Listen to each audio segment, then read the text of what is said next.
Allah malam tsaya. Ina zaka je? Tsaya da Allah malam. Ba inda zaka je. Kai masa magana babu inda zai je wallahi. Wallahi babu inda zaka je. Ai ga sanar ce aska kuma saboda haka sai ka tsaya wallahi sai ka tsaya babu inda zaka je. Hey. Bari Maryam fito da abin da kake tunanin tsoron ki nake ji. To dan kici a sa mana gasa shikenan me ina ruwa? Babu inda zaka wallahi babu inda zaka tafi da shi. Babu inda zaka tafi da Habib wallahi. Wallahi sai na tafi. Wallahi ba zaka tafi da Habib ba. A kike ka bani? Ban da baku cewa ne a sa mana gasa ai tsayawa zaka yi mutu kowa an ki a tsaya ki. Wallahi sai ka tsaya. Wallahi ba zaka tafi da shi. Wallahi ba inda zaka tafi da shi. Ki cika mu ba wallahi zan maka rashin Wallahi mutunci. sai da kare baka rashin mutunci ba. Kare da baka wallahi ba inda zaka tafi da shi. Wani irin masifa ne kaga yarinya amma ne Habibu ta rike min. Habibu dai zabin kowa ne ko? To ka tsaya ai gasa.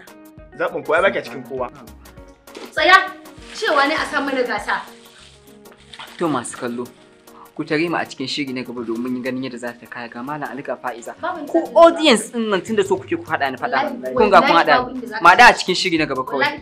Bakon Habib